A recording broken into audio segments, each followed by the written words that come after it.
रतनगढ़ शहर पर चंद्रगुप्त नाम का राजा राज करता था।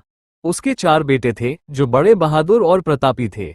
उसके सब बेटों में बड़ा बेटा मदन सेन सबसे वीर और सुंदर था। मदन सेन की पत्नी का नाम चंद्रप्रभा था, जो बेहद सुंदर थी। वो अपने समान सुंदर किसी दूसरी स्त्री को ना समझती थी। 6 चंद्रप्रभा हर काम में होशियार थी, गाना भी उसे खूब आता था। एक दिन राजा ने मदन सेन को उसकी खता पर नाराज होकर देश निकाला दे दिया। मदन सेन उदास होकर महल में आया। मदन सेन को उदास देखकर उसकी पत्नी ने पूछा, आज आप उदास क्यों हैं? मदन सेन बोला, पिताजी ने मुझे 12 वर्ष के लिए देश निकाला दे दिया है।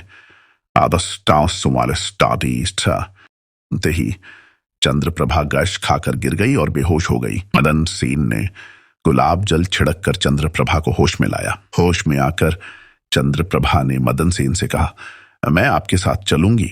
मदन सेन ने कहा, तुम महलों की सुख सुविधाओं में पली हो, जंगल के दुख कैसे सहन करोगी? चंद्रप्रभा बोली, आपके बिना महल के सुख जंगल के दुखों से भी ज्यादा भयानक है। मदन सेन ने कहा, अच्छा, मैं तुम्हें अपने साथ ले जाऊंगा। अगली सुबह वे दोनों जंगल में पहुंचे। थककर वे एक बरगद के पेड़ के नीचे सो गए। एक सांप ने चंद्रप्रभा को डस लिया, जिससे वह तड़पने लग। मदन सेन की आंख खुली और उसने चंद्रप्रभा को तड़पते देखा।